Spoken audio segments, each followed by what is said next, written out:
So now I'm going to turn it over to MOHAI's illustrious Executive Director, Leonard Garfield. Thank you, Well, Leonard. thank you, Rachel, and welcome everyone. It's great to have you here. And for our low vision attendees, I am a Caucasian man in my 60s wearing glasses, and I'm in my home library today, but I'm looking out at the beautiful sunny day that we have today. Well, this is the last in what has been a really powerful series of conversations that we have called Democracy Dialogues. They're being held in conjunction with an exhibit that will open to the public on April 2nd called Stand Up Seattle, the Democracy Project. And as we thought about programs to accompany the exhibit, we realized that dialogue, conversation, listening, sharing was so critical to the democratic process and oftentimes too missing. So these have been wonderful opportunities to bring people of strong opinions and differing opinions together who are willing to share and converse and really engage in dialogue and dialogue with you as well. So be sure to use that chat box or the question and answer box as well. And we're very lucky to have two wonderful speakers who I'm going to introduce in just a second.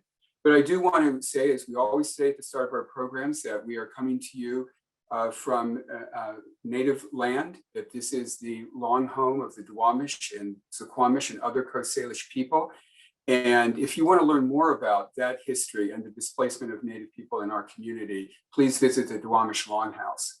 And we're also reminding people during this series that the extraordinary summer of protests against police violence against Black people, which is such a persistent and pernicious theme in American history, is something that we can't forget. Black Lives Matter, and at MOHAI, we feel that very deeply. I might also add that the violence against Asian American community in the wake of the pandemic is something that we also want to draw attention to and be concerned about. But this is an incredible program for us. A couple years ago, maybe 10 years ago, as recreational cannabis first became legal in Washington state, we were very lucky as a museum to receive a donation of the first recreational cannabis sold in Washington state. So it's officially part of the museum collection. We were the first museum in the world to include cannabis in our permanent collection. So that was an interesting opportunity for us. But today we're going to look at the history of the legalization of cannabis and how that has rolled out in the commercial and retail sector. And we have two great speakers. I want to begin by introducing Joy Hollingsworth. Joy is the Chief Operating Officer of the Hollingsworth Cannabis Company, where she creates innovative processing techniques and oversees branding, marketing, logistics, and creative development. Her love and appreciation for cannabis began when she saw the immediate long-term relief for it for her disabled mother, her aging grandmother, and her paraplegic uncle. So she comes to it with a real passion and an understanding. So Joy, we're delighted to have you here, and thank you so much for joining us. And our other guest today is Paula Sardinas. Paula is the president and the CEO of FMS Global Strategies, a Black and BIPOC government affairs lobbying organization, and the head of the Purpose Driven Girl. Paula's career in policy spans 25 years, working in many sectors: telecom, engineering, banking, IM, and cannabis social equity, which is our topic today. So without any further ado from me, I am honored to welcome Joy and Paula to engage us in a democracy dialogue. Good afternoon. Paula Sardinas. I'm here this afternoon in my role as the commissioner. So for those of you that have low vision, I identify as she, her, Ella pronouns. I'm an African-American woman coming to you from South King County in my dining room. And I am so proud to be sitting here talking to you about this issue in my beautiful chocolate mocha skin as we strive to make sure that African-American and Black people can have a voice, not just in cannabis, but also in their democracy. So welcome. Hi, Joy. Hello, Paula. I love the energy.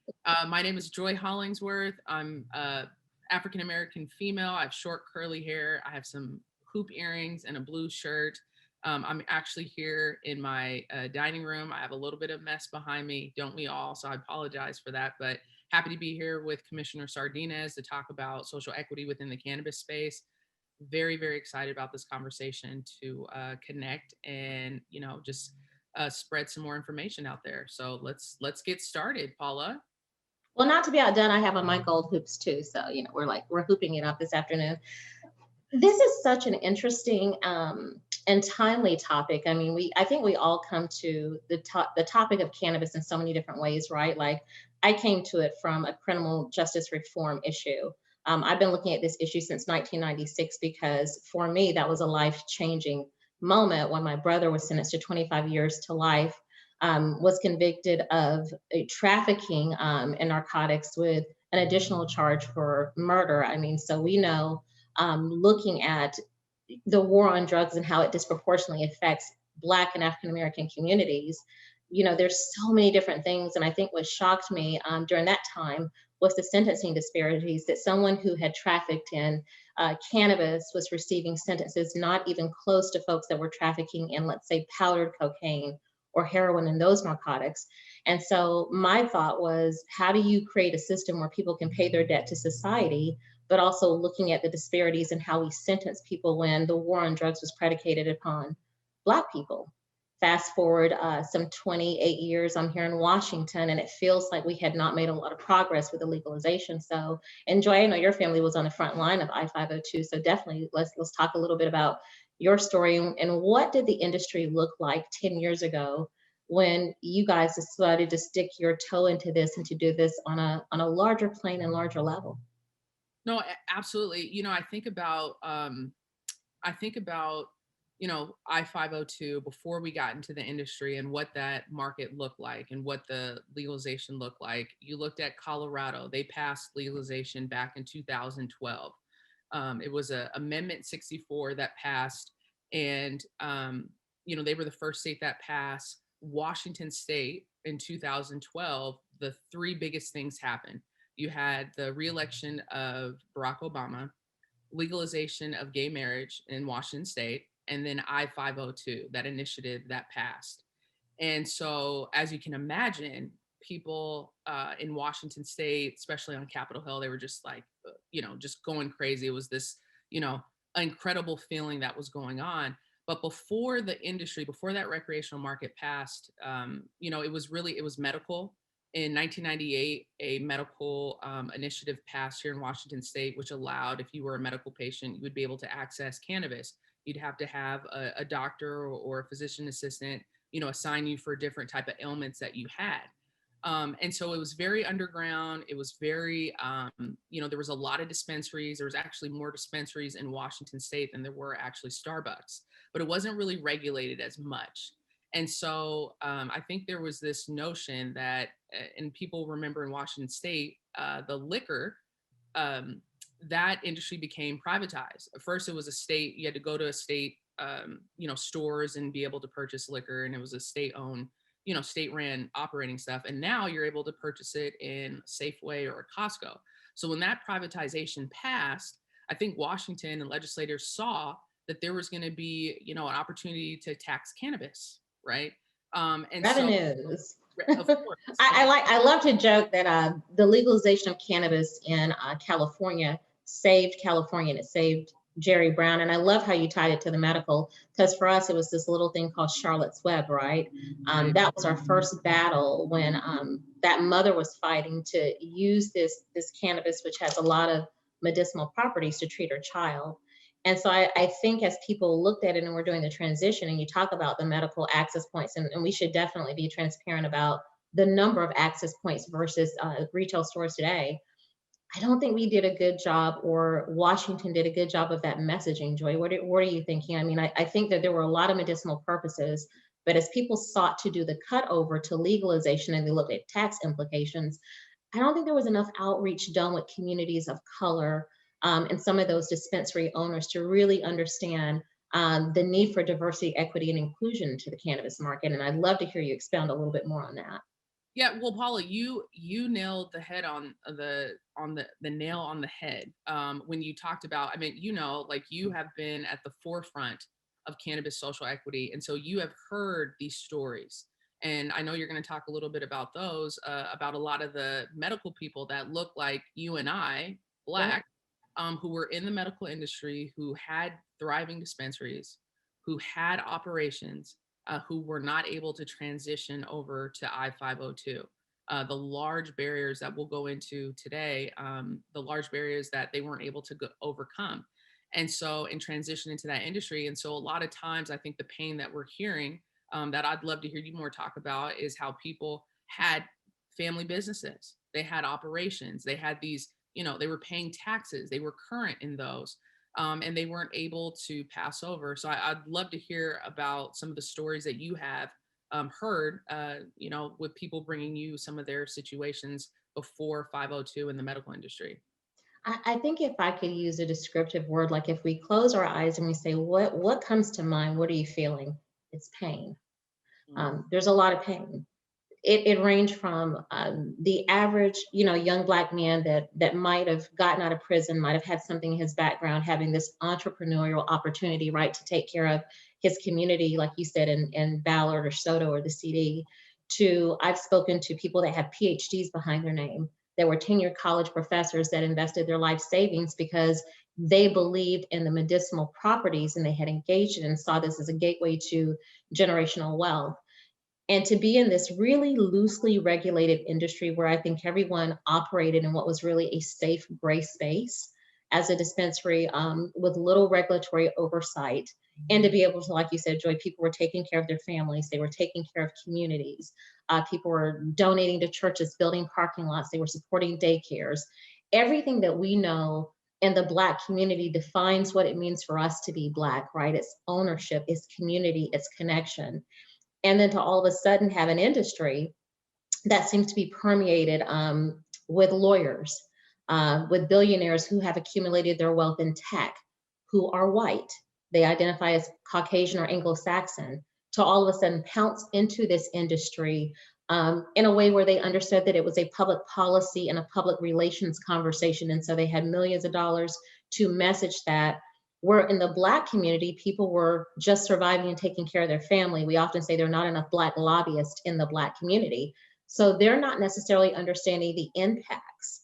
You couple that with the fact that people weren't having diverse, equitable, or inclusive conversations because that wasn't their lived experience. They were not Black, they were not Asian, they were not Indigenous, they were not Latinx. They saw this as an opportunity to make millions and billions of dollars, almost like getting into liquor in the 30s, right at Prohibition. I'm going to get in early, and then 10, 15 years from now, I'm going to cash out, I'm going to be a billionaire. And they left these communities who, in one lane, the war on drugs was predicated upon their backs. And we know that because the data and the FBI crime reports tell us that. And in the other lane, they were the ones burgeoning in the industry. They owned the dispensaries. In comes these other folks who technically had not really paid their dues, right? But they had the money to hire the lawyers. They had the money to understand the tax code. They had the money to deal with the regulatory environment. And then they write a prescriptive law, which in essence takes away a layer of generational wealth for a community. And they pass, I-502.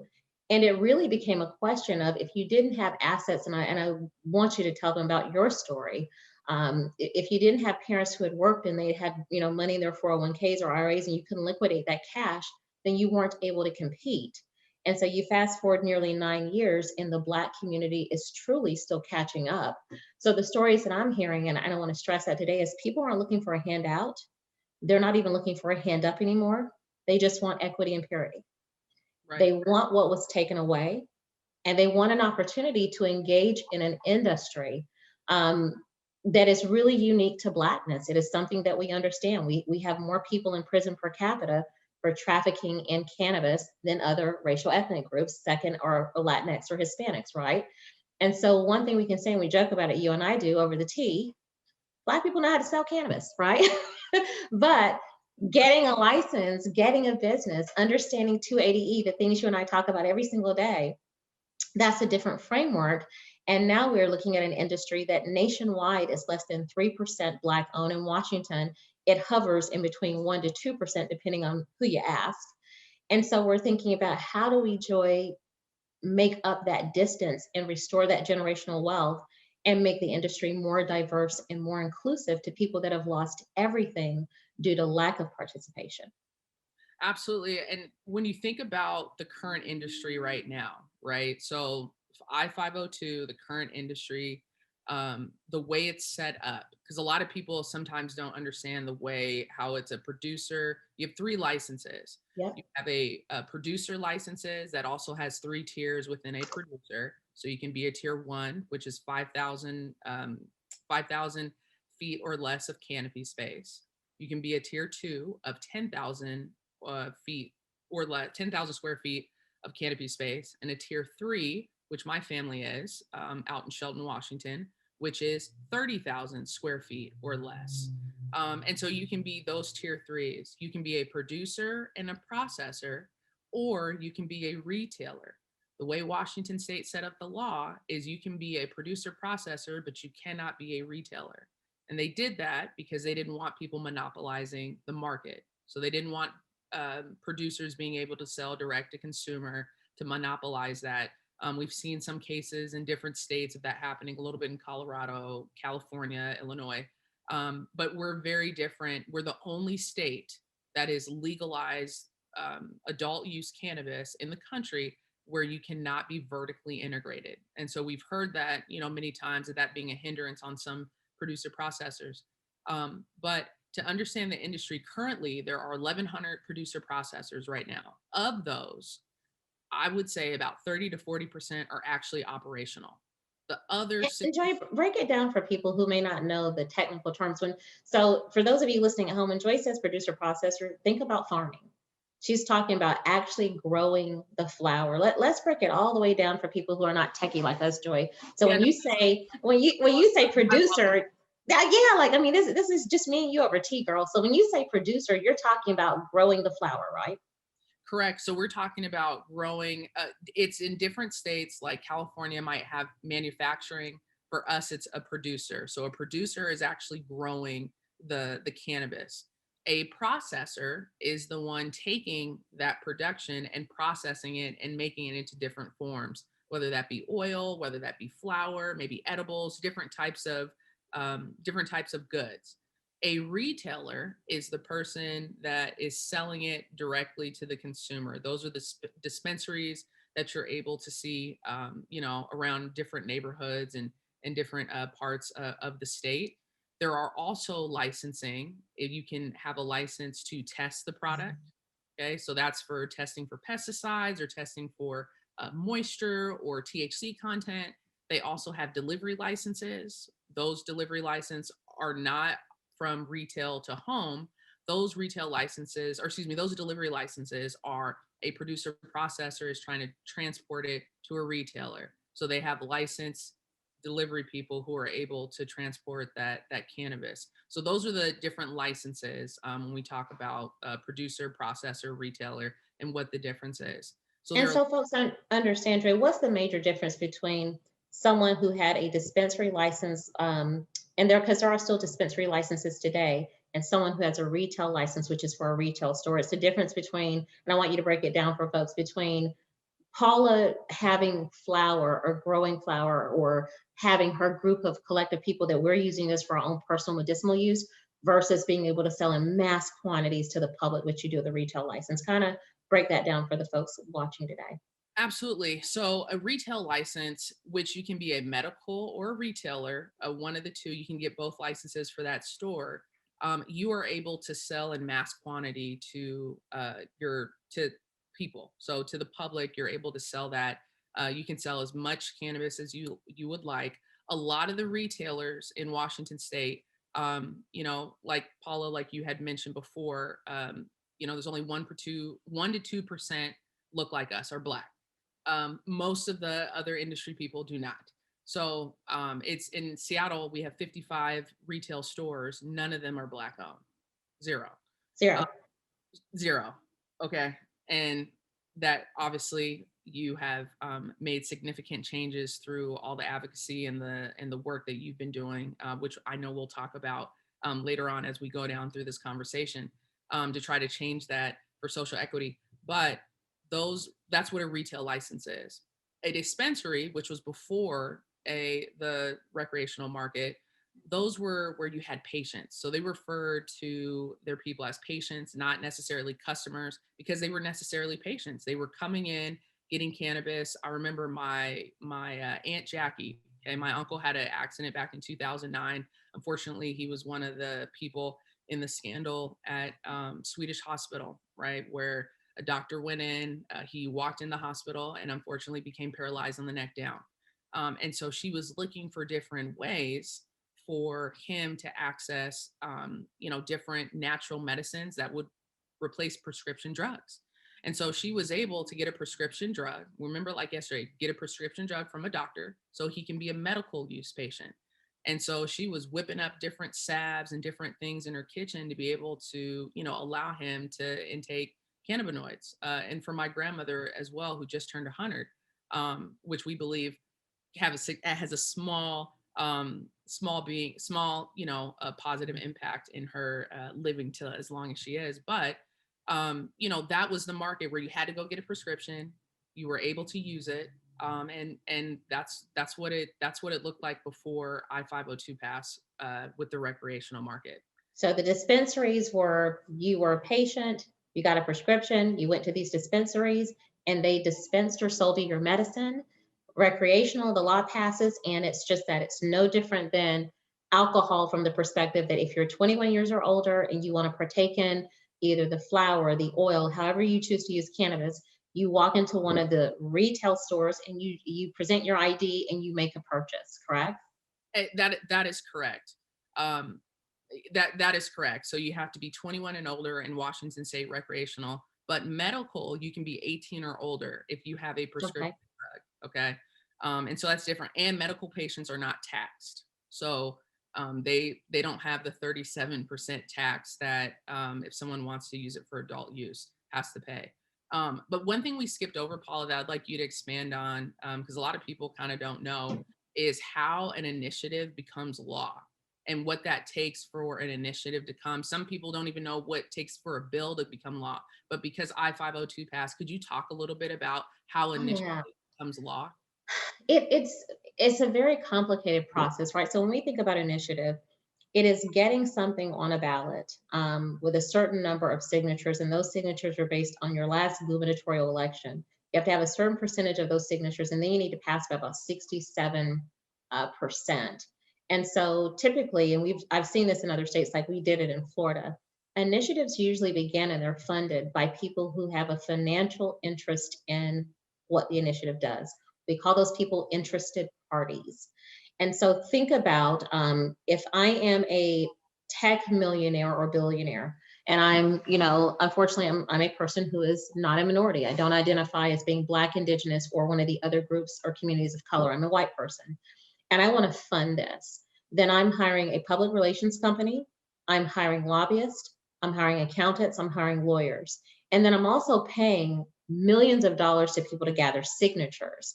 And so I put together a petition to tell you what this proposed initiative will do. And that's left really to the person writing the initiative. So I always say he who has the gold also owns the conversation, because I'm shaping it. I'm probably telling you about all of the dollars, the tax benefits, how we're going to drive all of this new revenue in Washington. But I'm also at the same time simultaneously probably engaging in what we know today to be a racist practice. We're telling you about the war on drugs, and we're making the dispensaries, because they are mostly Black, Indigenous, people of color owned, I'm making them seem like they're somehow nefarious, like these people are operating in a way that's breaking the law. And if I'm able to hit your mailbox, if I'm able to touch you on social media, if I catch you coming out of your favorite coffee shop or coming out of your favorite Fred Meyer or Safeway, and I'm standing there before you, and I'm telling you, we want to pass this initiative. It's going to legalize cannabis in Washington, and all of these tax dollars are going to go to your communities, are going to benefit schools. Will you sign here? The average person spends less than 3 to 5 seconds actually looking at an initiative, and so they sign. Once the people funding the initiative get the required number of signatures, then they earn the right to have those signatures checked and verified, and then they go on the ballot.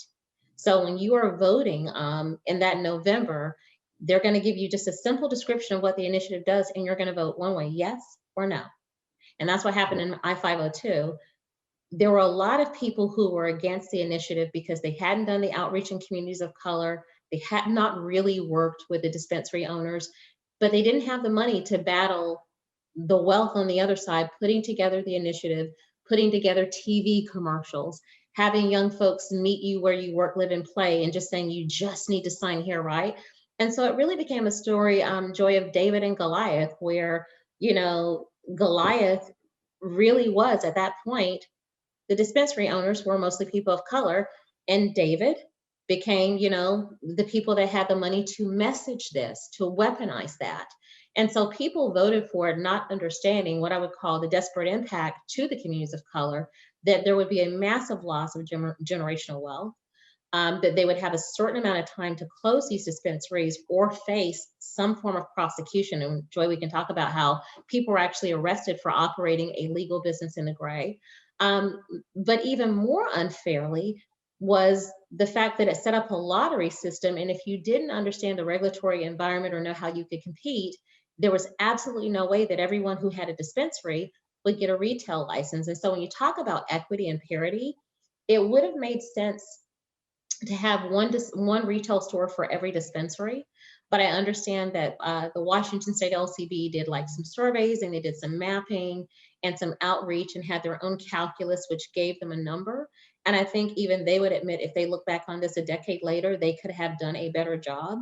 But basically, between the outreach where Black folks weren't included and Latinx folks weren't included, and the massive amount of money that went towards pushing the initiative, you literally pushed one segment of Washingtonians out for nearly a generation. And we'll talk more about the policy and what we're doing, Joy, but it's going to take a lot of changes at the local level, at the state level, and probably at the federal level to allow those people that have been forced out of the industry a proper and viable path to catch up and to get back in it. No, absolutely. And I think this is a great segue into talking about why social equity was so important this year for 2020. And then, you know, the cleanup bill that is happening, but us to talk about what social equity is, what it looks like, 2870, right? And why it was such an important issue to the Black and other BIPOC community. So we started off back in 2019. So I've always been involved in civil rights. I've always been an advocate and an activist, right? And so this predates my time on the commission. I have been looking at the cannabis industry. So for me, I passed my first bill dealing with cannabis in Washington State in 2018 because a lot of the retailers that were in business, if as most of you probably don't know this, they were keeping massive amount of cash in their homes. Because of the way the law is written on the federal level, and this is still viewed as a substance that is a Schedule I narcotic and illegal, they don't have access to the banking that, you know, if you talk about different industries, if I could own a strip club and bank my money, but I could not own a canna business and bank my funds. And so it became important to me because I was either 2017 or 18, and I forget, a Pierce County Sheriff's officer was killed. And he was killed in pursuit of a home invasion. And we had heard internally, just being on the ground and doing stakeholder work, that they had believed the officer had been killed because the person he was pursuing was attempting to break into a home where he thought the owner of a cannabis retail store kept their money.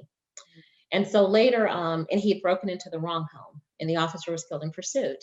And so the person that was keeping money there, if you see I'm in my dining room, imagine me having money stacked from my floor up to the ceiling because he had no place to bank it. There were also lots of people reporting that they were putting hundreds of thousands, if not millions of dollars in storage units. And then the storage units were being broken into. And there's no way for a storage facility to ensure your money or be legally responsible for it. And so I was lobbying at the time for credit unions, and I had about 2 or 3 credit unions that were banking these dollars. But their concern was without some public policy on the state level, they could literally be guilty of money laundering. So in order to protect the community, they could go to prison. And this was a public safety risk. So in 2018, we passed Senate Bill 5928, you could look it up, which basically meant we would shield financial institutions who complied with all of, at the time, it was the Cole Memorandum that had been issued by Attorney General Holder. As long as you were complying with that and you were doing all of your due diligence and making sure there was no money laundering, none of that, we would not allocate any state resources to cooperate with any federal prosecution, which meant you were shielded. And so we could go out to the community and say to cannabis businesses, you can go to OB, you can go to Salal, you can go to Numerica, and you can safely bank your funds because it is unsafe for you to put them in storage units or have duffel bags in your home. Our bill actually got endorsed, I believe, by either the Sheriff's Association. It's one of the major police associations because it was a public safety mechanism. And so for me, that was kind of like step one. I thought the first thing I needed to do was to protect the existing businesses and make sure we had a platform because we're going to introduce more businesses. So then in 2019, I've been talking with a lot of the local activists who had just been protesting and telling me about the fact that there were no, very few Black-owned cannabis retail stores. And then there was a bill being brought by a group called WACA, which is the Washington Association of Canna Businesses, that would have allowed out-of-state capital. And this was just egregious to me. And so I just went down as a citizen, testified, and within 2 hours, we were able to kill that bill. We made it so unpalatable that they didn't even want to hear it in the Senate because we basically said in an industry that has little to no equity, how dare you, WACA, think that you're going to continue to white up the industry, which would just decimate Black people for the next 100 years.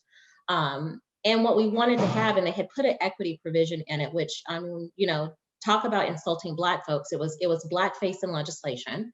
And so we thought, well, great idea, wrong bill. And so very deeply thankful to Representative Eric Pettigrew, who at the time represented the 37th Legislative District. And it actually was LCB request legislation led by their board member, Ollie Garrett, saying we have this window now. How do we get a good bill? So that's how we gave birth to House Bill 2870. We did a lot of rewrites on that bill to get it to the point. But in essence, what it basically said was, we need to create a program that creates social equity in the cannabis industry in Washington. We want to create a mechanism for licenses that were canceled, revoked, or never issued to be issued to folks that meet a certain definition of a social equity applicant. But we also realized from hearing Joy's story and how the revenue, Joy, that you guys got to start your farm, that you can't have a bill where there's no funding, because that's also a mechanism. And since they had offered some funding in the bills that we killed, we thought, well, let's create an 8-year program and have kind of a trust or commerce where you can only get a license that you can get money to do that. Now we put this bill through, typically you'd work on a bill for a couple of years. We put this whole bill through the process in 42 days. And then you have COVID hits and we all have time to kind of talk to more stakeholders that maybe we didn't engage. At the time, I think we had about 24 or 25 stakeholder groups I was working with. But getting other perspectives and understanding how we can make the bill better. And so this year we have House Bill 1443, which seeks to fix some of those things that 2870 didn't address. But we also have a task force made up of 18 community members. I serve on the task force for the Commission on African American Affairs, and I'm also the co-chair of the task force, along with my dear friend, Representative Melanie Morgan. And we spend a tremendous amount of time listening to community and really try to integrate in their joy, like, what does community want, right? We can't speak for community without speaking to community. And so I think on average, we're probably still talking to a couple of hundred people a month and saying, what is it you want to see in the program? What will make the program work? What is equity to you and your community? And it's different in Spokane than it is in Vancouver. And that's different than what we're hearing from folks in Seattle. So we're really trying to have a program that's really inclusive, but not monolithic, because equity is going to be different in different places and different localities. And so we're trying to work with those jurisdictions and calibrate it so that when we begin to roll out these licenses, we have probably one of the best in class programs in the state. And I'm so glad that you mentioned that, Paula, because I know that we talk about social equity within the cannabis space, which there's different types of definitions, right? And what people think of social equity. And we know there's a group of people that believe social equity is to get more people within the cannabis space, not as bud tenders, not as the people twirling the signs saying, hey, come buy this cannabis, but as people actually as owners, right? So they'll be able to build generational wealth, whether that's on the producer side or retail side.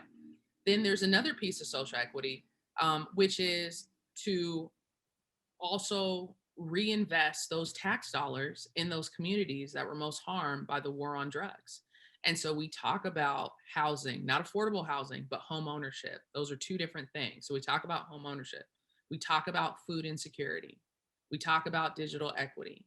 We talk about education and access to that. We talk about small businesses, right? COVID-19 was hit hard for small businesses. that's the heart and engine of our country. That's the heart and engine of Washington State. We know that's the heart and engine of Seattle. We love small businesses, those mom and pop shops that create and build community. And so I think as we have now like kind of gone on this journey together with social equity, we have now seen, it's just obviously we've known it's more than just getting more people in the industry who, you know, look like us and as owners, but this is also a massive undertaking. You know, 37% article came out, you shared it with me, you sent me an email in Crosscut about the $1 billion that has been made off of the cannabis tax dollars. 37% are taxed in Washington State. Of that, in 2017, that is when cannabis surpassed the liquor tax in Washington State. Absolutely. And that was around the time the Liquor Control Board changed their name to Liquor and Cannabis Board. Right? They also got a new building and they have a nice coffee shop. coffee shop. They got a weight room. Hey, LCB. The LCB's building went from, you know, this little place in Olympia, and they moved down the street into this brand new, you know, place. So it's really interesting to see how it's shifted from just more ownership to obviously, hey, where are those tax dollars going? And I love that question. I mean, gosh, about the tax. for those of us that grew up in the 70s and 80s, they're moving up like George and Wheezy. Like this is an episode of the Jeffersons. Like they have moved on up like George and Wheezy. So what we need to ask is when the state, you know, during COVID-19, where we had less B&O taxes for the normal business, so 99% of the Washington businesses are small businesses, right? We have to have an honest intellectual conversation and say, where are those additional, not maintaining the status quo, but those additional $1 billion in cannabis revenue dollars going? And why is that important? It's because number one, cannabis was declared essential during COVID-19. So I think we're proving not only are there medicinal impacts for things like the added anxiety and the post-traumatic stress disorder, right? Clearly during a pandemic, people bought more of this product and paid more taxes. So are they going to things like schools? Are they going to support great programs like MOHAI and the African American Museum, right? You know, supporting the arts. Are they going to programs that tackle food insecurity? We know that especially in King County and South King County, we still have food deserts. Before COVID, you know, nearly 2 in 5 people reported they were food insecure. Today, that's 4 out of 5, right? So how are those dollars trickling down once they have trickled up? Are they helping to close our one-to-one gap when it comes to digital inequity, which if you are, you know, going east into Yakima, that is our Latinx and indigenous kids. If you're here in the West, it is overwhelmingly poor white and poor Black children. How are those dollars being reinvested in the community? And I love what you and I've talked about. When we say equity, we don't just necessarily mean owning more cannabis retail stores or having more producer processor licenses. That's great, but we mean ancillary businesses. You know, having more Black or people of color, indigenous owned accounting firms so that we can help people with 280E, having incubator programs like the great program that you have over in White Center with an existing retailer. And when people have been a good partner, we want to be honest about it. One of the first people that said, hey, I want to do more and I want to help out with social equity was Ann Eisenberg. Uncle Ike's gets a lot of criticism for past business practices, but they don't get enough praise for what they're doing differently today. Giving to the Last Prisoner Project, making sure that we have spaces to do this business right. Because you can't have equity without working with some of the existing owners. It's not an either or, it's and plus, right? So how can we work on some of these ancillary businesses? You know, if Paula doesn't want to do anything that produces the flower, processes the flower, sells the flower, how can myself identifying she, her, Ella pronouns, a Black woman, what if I want to own a Chick-fil-A? How do I use some of those billions and billions of dollars that are being generated from my community to go own that type of a business franchise so I can take care of my family? And I think that part of the things we need to talk about in the task force is ancillary businesses. Because not every person who has had an impact from the war on drugs wants to grow the flower, because you can tell us, Joy, farming's very hard. Wants to produce the flower, production's very hard, or wants to spend 18 to 20 hours in a retail store where when you combine the taxes, it's actually 47%. Right. So that's 47 cents out of every dollar you make goes to the state coffers. And then you have 53% to pay your employees and all of your other business expenses. So you're really taking somewhere between 7 and 10% to the bottom line. It's not a very large profit margin. It's a very competitive, regulated business. So how do we use the dollars to create equity and build community in all communities, but in particular in disparate and overburdened communities? That's the conversation I think that'll be part 2 that we need to have. No, absolutely. And I think when you look at where the tax dollars go now, half of it goes to Medicaid. The other half, some goes to research development. I know Washington State gets some grant money. University of Washington gets money as well. Obviously for enforcement goes to that as well. Some goes to schools.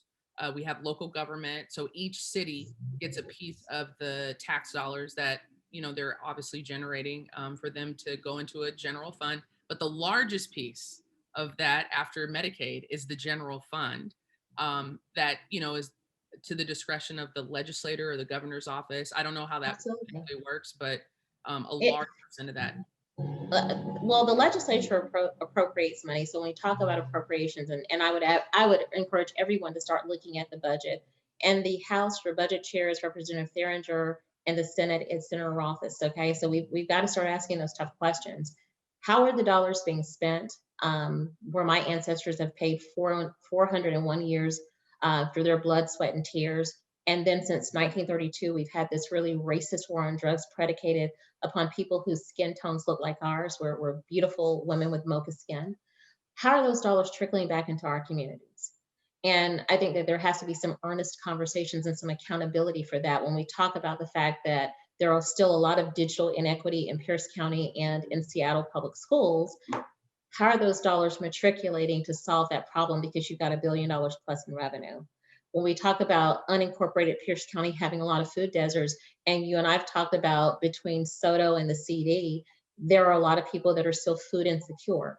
How are those dollars making their way to solve those pantry problems that allow people to have the goods and services, but to do it with dignity?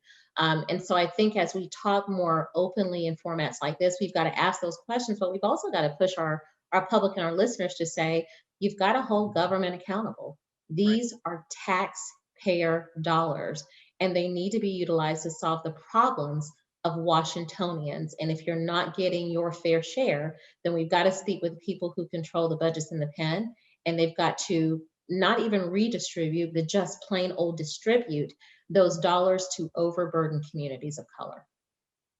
And what do you think the future of cannabis could potentially look like? On the government policy and legislative side, we know that there have been people that have states that have, legalized cannabis after us, that have looked at us and said, hey, we don't want to do what they did, right? We also know that there are states that are thinking about it right now, but as they're thinking about it, there are a lot of activists and advocates that are saying, hey, if you're going to legalize it, you need to put social equity within that initial law, right? So we're I not going love to it.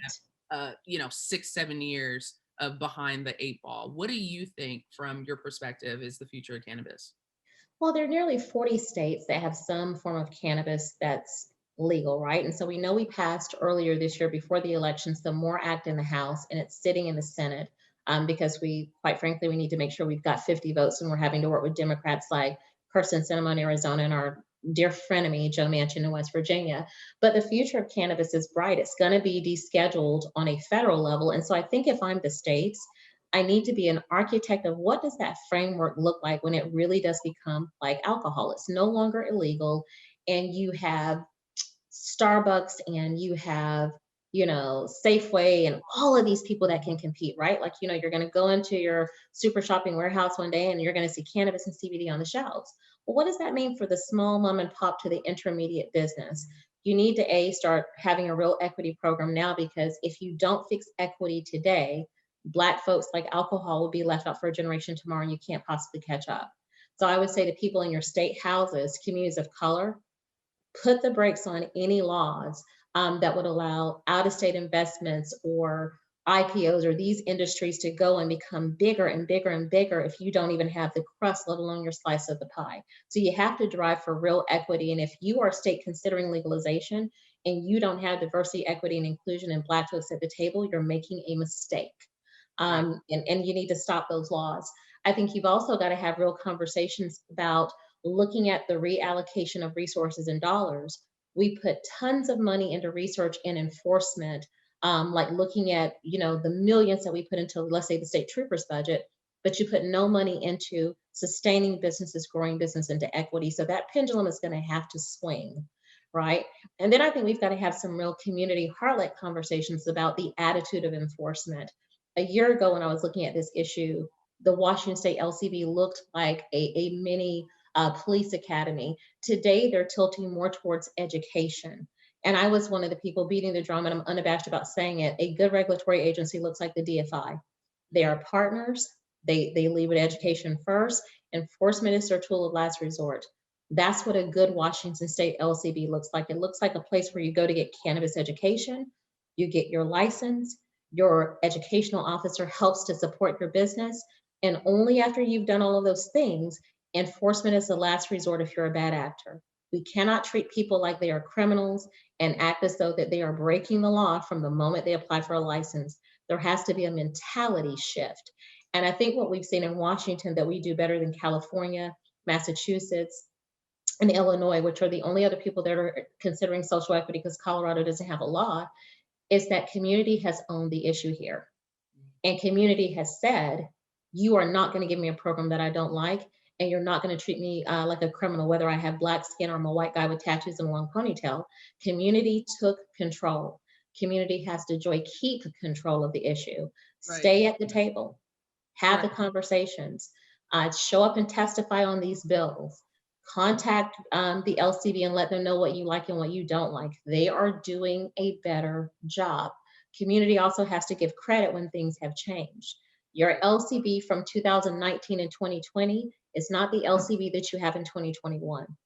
The LCB you have in 2021 has moved from community hostilities to collaborative partner. How can we continue to advance that and have those collaborative conversations? Right. And Paula, could you go into, I don't know how much time we have left, but I really want to hear this answer because we were talking about the other day about how the MORE Act passed the House and now it's in the Senate and it's sitting there and what it will take potentially to get that out to make cannabis legally, federally across the country. Well, use your voice. And I tell people, funny you brought up President Obama. I had the pleasure of working for his campaign and then working alongside of his administration.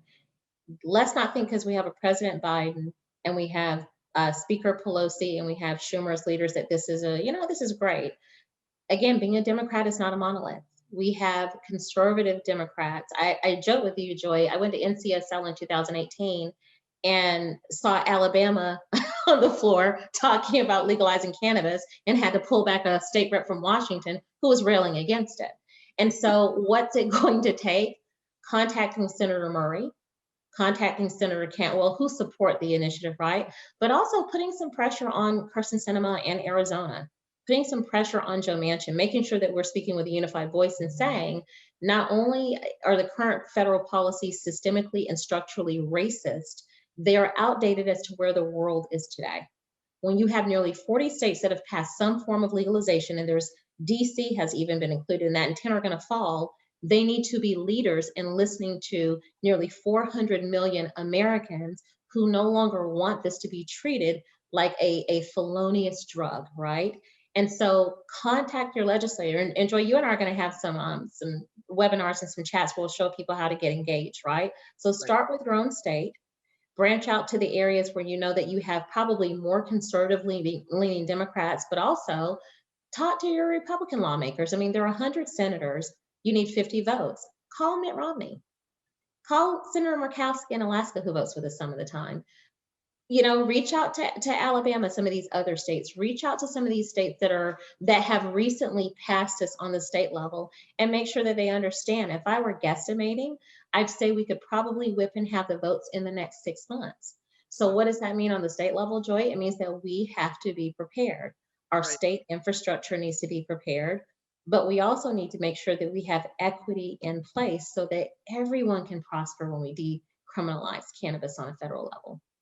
Yeah, I couldn't agree more. It's really interesting because when you saw it on the federal level, one person comes to mind. It was Speaker Boehner, Yeah. who was, I think it was against it.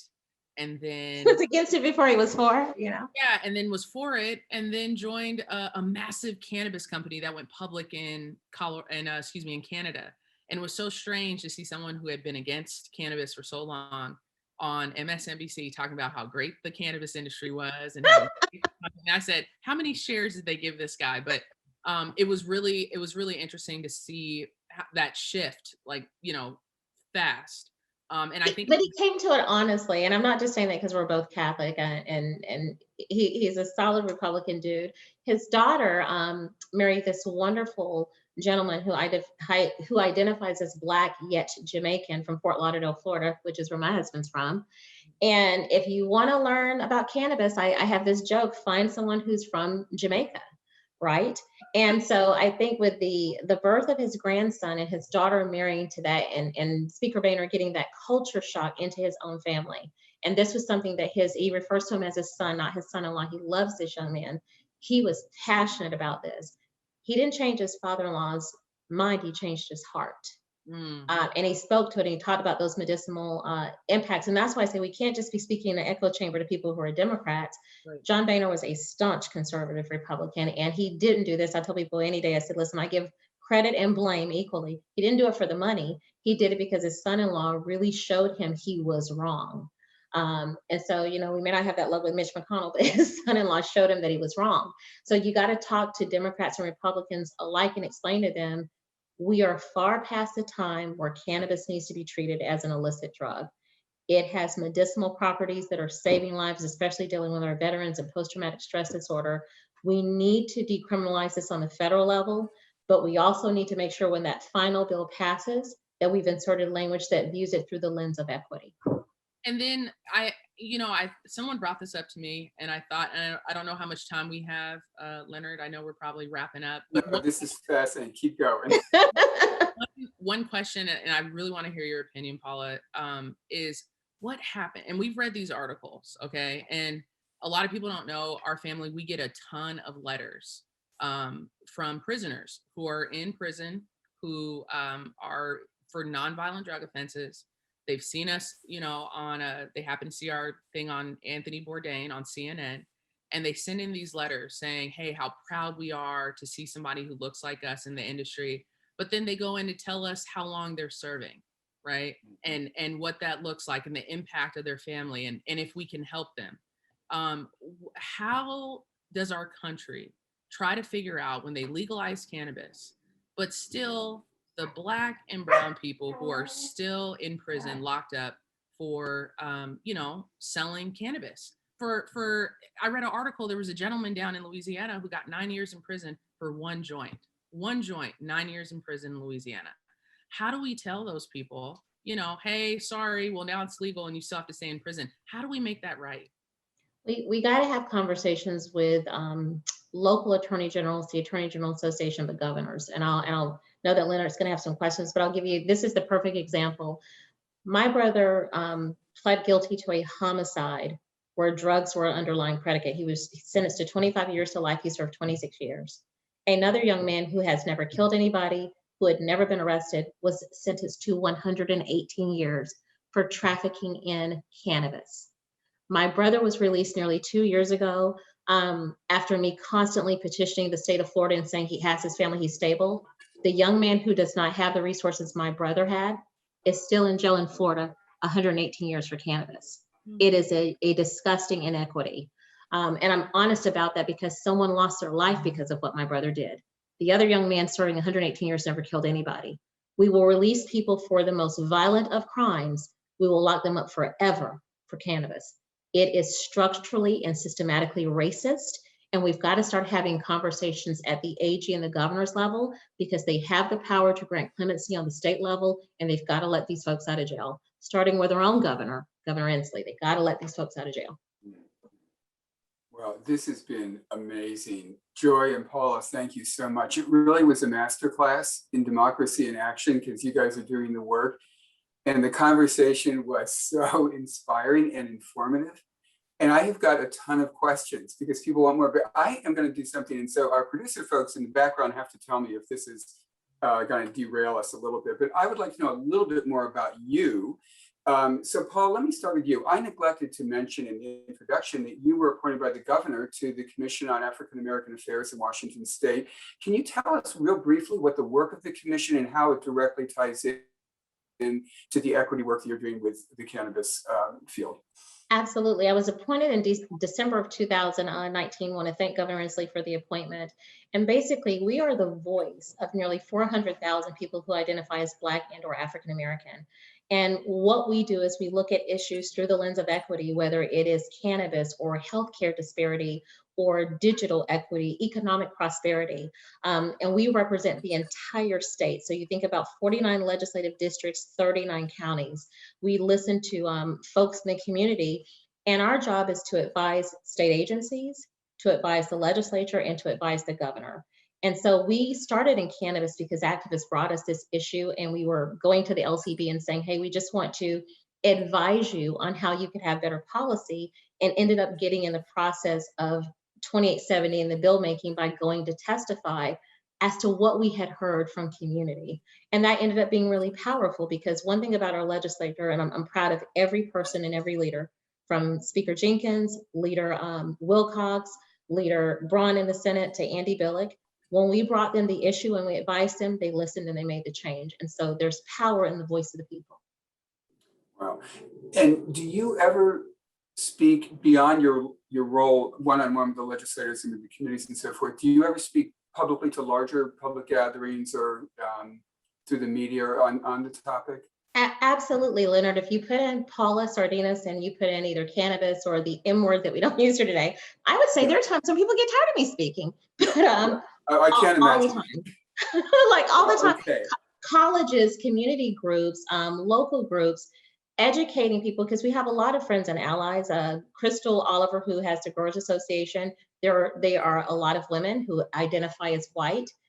A lot of those people drove 3 and 4 hours to testify in committee and to be good collaborative allies and partners. We would be remiss if not pointing that out, but yes, we collaborate all the time with different groups and different partners. Oh, that's exciting. And Joy, it's amazing to think of a business as complex as yours because you're a grower and you're a processor. And that also probably involves the logistics of getting things from one place to another place. How did you get into this business? My brother pushed me off of a cliff, and we joke about how he pushed us off a cliff. It feels like we jumped off a cliff and we're trying to figure out how to build a plane on the way down every day, but we're still here and we're still alive. But you know, how we really got into it, Raph was the one, my brother, Raph, he's my younger brother. We're just 2 siblings. He was really into growing cannabis and he was trying to find his way. He brought this idea to our family in a family meeting on a PowerPoint, 36 pages. I laugh at the PowerPoint now because I go, we were wrong about half of this, but you know what? We figured it out. But he brought it to our family and it was kind of like, you know, we just went with it. And a lot of people, you know, the stars aligned. I tell everybody the stars aligns perfectly for us. We took my dad's investment. We're very open about that, about his retirement. It was $110,000. We took that from him, pried it out of his hands, and kind of just, you know, started figuring out. Yeah, we literally pried it and started figuring out the process as we went into it. Like we bought the land, we set up our fence. We kind of just, as we learned it on YouTube. So it was trial and error, right? And so, you know, every year we continue just to reinvest. I've dedicated 6 to 7 years of my life to help my brother grow his business. And as I've seen it change, I'm thankful because now I'm moving into a different industry called the hemp business. We also do linked with Paula. And so now my lens has shifted from, you know, an actual cannabis operator to doing the advocacy work within social equity. We wouldn't be doing ourselves justice if we just use our platform for ourselves. We need to use our platform to bring light to the inequities in the industry. Mhm. Do you ever mentor other business people? Yes, so we do mentor other business people, kind of in an unofficial capacity. People reach out to us all the time, and we mentor people. But we are setting up our program that we are implementing as we speak to implement more people to get into the industry, primarily for ancillary businesses, and also if they want to get into the industry as well. It's going to be at an inclusive piece for them to be able to get in the industry. It's going to have an incubator because this is a tough business, and It's we need to have folks who've succeeded teach others. wow.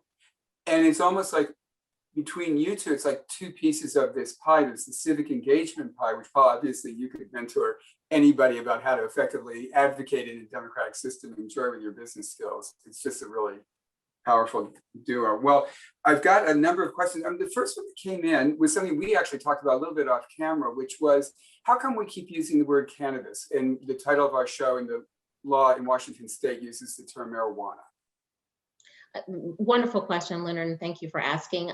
Marijuana dates back to 1932, and it is a structurally and historically racist term.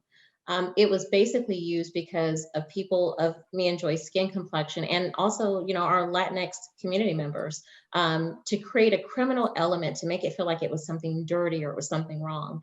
And so, as I was saying to Leonard, being a mother of 4 children, as my learning has evolved, and I always seek to learn more tomorrow than what I knew today. It was actually young activists, some of mixed cultures, some are Black, some are Latinx, wrote me a 6-page letter and said, as the co-chair of social equity, you must stop using that term. You have to show leadership. And so we then went to the legislature and talked to Representative Morgan, who has drafted a bill to change it and codify it in statute where it will be cannabis and not the word marijuana, because it is deeply offensive. It evokes feelings of pain and hurt to people of color because its roots are rooted in racism. Yeah. In the historic research we've done, it's almost like night and day between when the term marijuana started being used. You picked it the absolute right date. There was almost like a day in time. And it was so obviously racist and racially driven to stereotype and demonize people, basically. But even as a person who identifies as Black, Leonard, I mean, like, I didn't know. I had used that term forever and a day. I had t-shirts with that on it, right? Now we know. When you know better, you do better. Well, that's systemic, right? It becomes part of the system that we're all a part of, wittingly or not. You guys had so much interesting things to say about the tax. I have to ask you a question. And I never I should look at my tax receipts when I go to the grocery store or whatever, but 37%. Now I get it raises a lot of money. We got to figure out where that money is going, and is it going back into the community? But on the consumer side, that's almost it's not a confiscatory tax, but it's an awfully high tax. How does that relate to the tax on, say, alcohol or other or cigarettes, or it must be one of the highest retail taxes in Washington, I would imagine. It's the highest cannabis tax in the country. I have my personal opinion is I consider it to be a tax on poor people. I think it's too high. I think as we're having conversations about social equity and just equity, period, we're going to have a reckoning and conversation about, should we seek parity with other states and lower that tax? It is too high, period. It is a regressive tax. When I think about men and women that treat cannabis as their medicine, even though they don't pay a tax as high, there are some people who purchase recreationally who don't have a medical card, right? So they're paying that high tax. We should not be taxing people that much for their medicine. Joy, definitely jump in. Yeah, and Joy, do you have a tax on the producing, or is it the same as the B&O tax, or how does it work on your end of the system? Yeah, great question. When we first started out, the law was a producer processor had to pay 25% tax when they sold to the retailer. So if you look up any, it was a 25 and 25. So a 25% tax to the retailer, and the retailer to the consumer was 25%. And so if you look up different companies, because everything is a public record, you can see for the first 2 years, different companies, what their taxes they contributed to the state. When people said, hey, it's just a lot of money, it's just too much money, 25% tax, they said, okay, we're just going to roll it into the retailer. What people didn't realize is the only way they were able to pass it is because they passed off a 37% tax instead of just keeping it at 25%. And obviously the consumer was the one who, bears bear that. But in addition to the 37% tax, you still have your sales tax as well. So it's pretty Oh, you're But- kidding. You mean that's not the sales tax? Oh my Lord, that's a lot of tax. this tax. Leonard, it's 47% when you roll it all together. When you roll it all It's together, it's a huge outrageous. tax burden, which Yeah, I it's a think, lot. But what you don't see when you go to a retail store, they will just tell you the amount of the cost of the goods. They won't say how much it's taxed. That's included in the price. So if you see $12 for a gram, that's how much you're paying. But on the back end, you're paying 37% tax for that. Mhm. That's really interesting. There's a lot of social justice issues, I think, looped into that, both on the collecting side, which we're talking about, but also the where those tax benefits are distributed. And you brought those points up. I was, and we had a question here. I was really surprised to hear, and maybe I didn't hear this correctly, that the majority of the dispensary owners back in the day was over 50% people of color. Right. But that the percentage of current recreational retail outlets is 0% people of color ownership. Is that correct? Am I hearing that right? It's 0% in Seattle because there's 55 stores where most of your dispensaries were. In Seattle. Statewide, Okay. I think the LCB listed at about 4%, but in our data, Okay. because we know that some people have moved. So when you look at the retailers statewide, it really is about 2%. So imagine going from 51%, all this money's being kept in community, to 2%. Yeah. And we wonder why we have folks marching in the streets of Seattle asking for racial and social justice. You've Mhm. taken away money from their communities.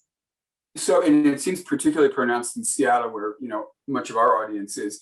What is happening with the dispensary owners? Are they? I mean, this was a lot of your conversations about that, but can you generalize about the status now of the dispensary owners in terms of their businesses or their loss of business?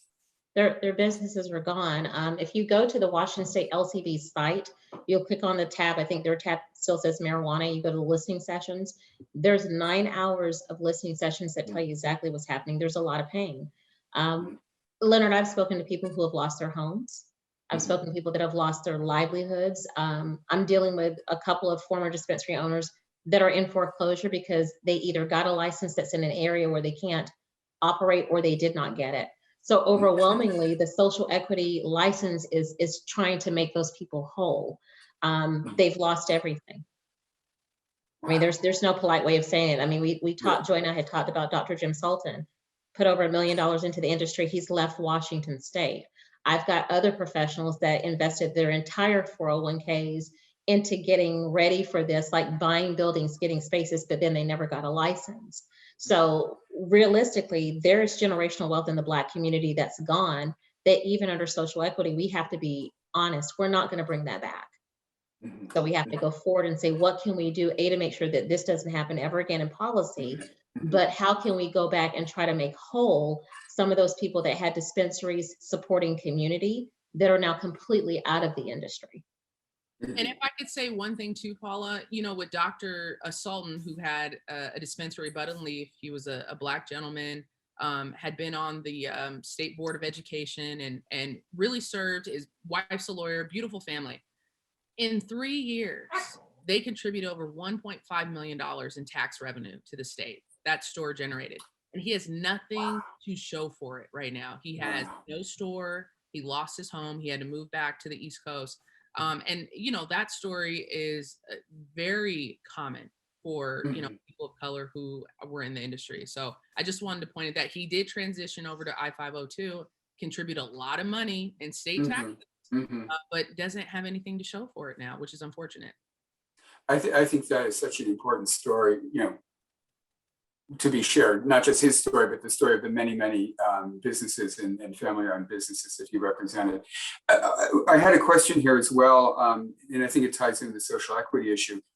A lot of money is being raised off of retail marijuana sales, cannabis sales. We also have a lot of people sitting in prisons around the country who were convicted on cannabis convictions. Is there a connection, or is in any of our legislation some of the benefits of that tax going to compensate, help, in any other way address those who've been incarcerated for cannabis convictions? I can tell you, during the interim, I had some really good conversations with Senator Mark Mullet in the 5th District in Issaquah, who had a lot of interest in getting this done. So I think we have a legislature that's willing. I know that Governor Inslee did some commutations or did something with the law a couple of years ago where they looked at, certain people that have been convicted. I would say there's been a lot of emphasis this particular session on a package of 60 bills around police accountability, getting rid of neck holes and those types of restraints and defining what police can do. And so I beg community to be a little bit patient because sessions happen in 2-year increments and to allow us to come back in 2022 and to work on that issue. So to answer your questions, yes, there are conversations being had. There's a lot of interest in doing something. I think that this year, with the trial of Mr. Floyd being ongoing, with the death of Ms. Taylor being still so fresh, people are focused on police accountability. And then we have some bills, but we need more bills on what we would call total criminal justice reform. So it's part of probably a 2-year conversation that we're having right now with the legislature. Mm-hmm. If somebody were to ask, as somebody did in our call here, what can we do? You had mentioned the conversation that there are changes we need to make on the state level, on the federal level, but you also said the local level. What, in both of your opinions, can individuals do, maybe not involved in the industry, what can they do to help advance some of these issues we discussed? Well, you're going to be electing a new mayor of Seattle. And so I would say have these conversations and show up to the debates and ask the social, racial, and economic justice questions. Do not elect a mayor who doesn't support that platform. They have to have a stated platform on social, racial, and economic justice, and then hold people accountable. The same thing with your city council. What you can do, you can write letters to Governor Inslee. Governor Inslee responds to messages, he responds to community. Talk to him about wanting to see either more commutations or reductions of sentences for people that are currently incarcerated for these low-level cannabis offenses. And so, work at that local level, work with your state reps, contact your state senator or your state representative, and let them know that this is an issue that you care deeply about and that you want to see them with some change. I know in that Seattle area, our good friend, Senator Jamie Peterson, chairs Law and Justice, and he is a friend. I love him. He is carrying so much of the burden in his heart on police accountability and advocating so hard.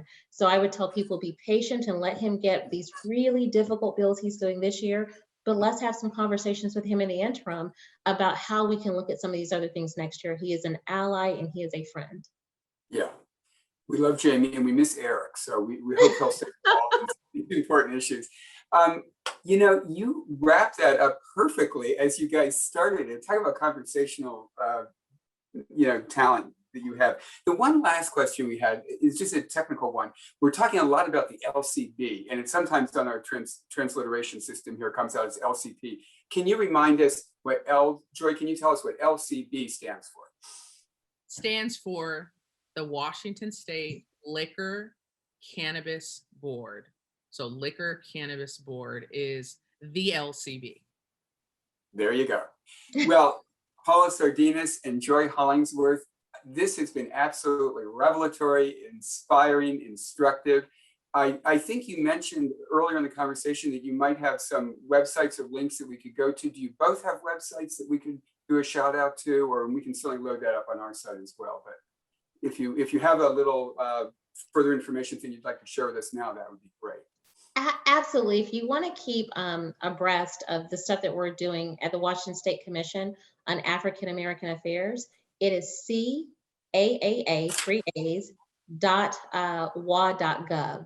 On our website, we post our bills, we post the things that we're doing as far as community initiatives, tracking. You can send us stuff there if there are issues that you care about or things you think we should be looking at. And we have a newsletter. If you want to subscribe to our newsletter that we send out every month, we're happy to get that to you. Right. Ms. Joy? Yeah, no, absolutely. I had put the commission website in the chat box as well. Great. And then for us, for our company, it's just Hollingsworth company.com. And that's HOLLINGSWORTH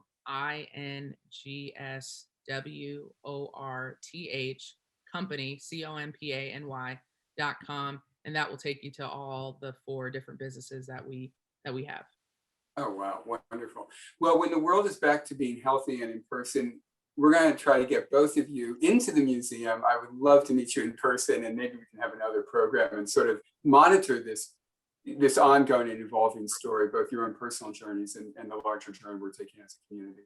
But I thank you for this conversation. And I think that brings us to the end of today's Democracy Dialogue. So appreciative of everybody who joined us. If you learned something new, which I bet you did, or you would like to learn more either about this topic or about MOHAI in general, do consider becoming a member or keeping up with our website with all the great programs we have. I should remind all of you, and we have some great friends on the line today, that we are reopening to members on March 27th and to the general public on April 2nd. And I hope to see all of you in person then. I also want to do a special shout out to RealNetworks and the RealNetworks Foundation, who have underwritten the Democracy Dialogue series from the very beginning. Our friends at RealNetworks, really, they believe in democracy, and they've helped us share that with you as well.